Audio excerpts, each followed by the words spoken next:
Hello, അപ്പോൾ ഇത് ഞാനൊരു റെസിപ്പി വീഡിയോ ആയിട്ടാണ് വന്നേക്കുന്നത്. എന്നും മുളക് ചാറൊക്കെ വെക്കുകയല്ലേ, അപ്പോൾ ഇന്നൊന്ന് വെറൈറ്റി ആക്കാമെന്ന് വിചാരിച്ച് ചെയ്തപ്പോൾ നിങ്ങൾക്കും കൂടി കാണിച്ചു തരാമെന്ന് വിചാരിച്ചു.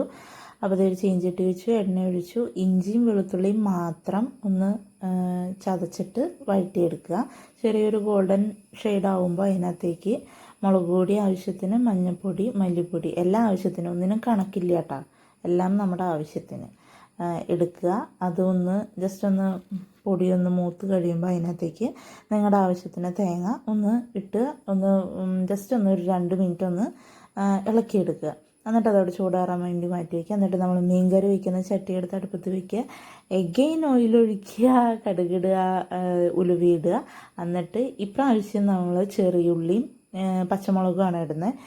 ഞാൻ കാന്താരിയായിട്ട്, നിങ്ങൾക്ക് പച്ചമുളക് ഉണ്ടെങ്കിൽ അതിടുക, കറിവേപ്പില ഇടുക, ഒന്ന് സോട്ട് ചെയ്യുക. അത് ഏകദേശം അങ്ങനെ ഒന്ന് ഗോൾഡൻ ബ്രൗൺ ഷെയ്ഡ് ആകുമ്പോൾ നമ്മൾ നേരത്തെ ഇതാക്കി വെച്ചില്ലേ തേങ്ങ, അത് ഇത്തിരി വെള്ളം ഒഴിച്ച് മിക്സിയിൽ നല്ലോണം അരച്ചെടുക്കുക. നല്ലോണം പേസ്റ്റ് ആയിക്കോട്ടെ, ഇങ്ങനെ എന്തോ തരിയായിട്ടൊന്നും കിടക്കണം, നല്ലോണം പേസ്റ്റ് ആക്കി എടുക്കുക. അതിനകത്ത് തന്നെ വെള്ളം ഒഴിച്ച് ആവശ്യത്തിന് വെള്ളം ഒഴിക്കുക.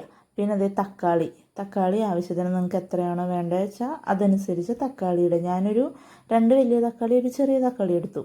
പിന്നെ ആവശ്യത്തിന് ഉപ്പിട്ടു. തക്കാളി ഉള്ളതുകൊണ്ട് മാത്രം ഇച്ചിരി പുളിയാണ് ഞാൻ ഇട്ടുള്ളൂ. അതൊക്കെ നിങ്ങളുടെ ഇഷ്ടം, നിങ്ങളുടെ ഓരോരുത്തരുടെ വീട്ടിൽ ഓരോരോ ടേസ്റ്റ് ആയിരിക്കുമല്ലോ പുളിയൊക്കെ, അതിടുക. പിന്നെ ദേ ചൂരക്കണ്ണിയാണ് മീൻ, ഇവിടെ അങ്ങനെയാട്ടോ പറയുന്നത്. അതും തിളച്ച് കഴിയുമ്പോൾ അതിനകത്തേക്ക് മീനും ഇടുക.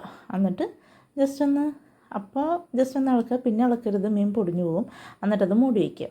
അതവിടെ ഇരുന്നാവട്ടെ. അപ്പോഴേക്കും ഞാൻ അടുപ്പിൽ ചോറൊക്കെ വെന്ത് കഴിഞ്ഞപ്പോൾ ഞാൻ അടുപ്പിലേക്ക് മാറ്റി, വേഗം ആവാൻ വേണ്ടിയിട്ട്. എന്നിട്ട് വെന്തു നല്ലോണം തിളച്ച് മീനിൻ്റെ ഒപ്പം കഷ്ണത്തിൻ്റെ ഒപ്പമൊക്കെ വെള്ളമൊക്കെ വറ്റി വന്നു കഴിഞ്ഞ് കഴിയുമ്പോൾ വാങ്ങി വയ്ക്കുക. ഇത്തിരി വെളിച്ചെണ്ണ ഒഴിക്കുക, ഇച്ചിരി കറിവേപ്പിലയുടെ അരച്ച് വയ്ക്കുക. അടിപൊളി.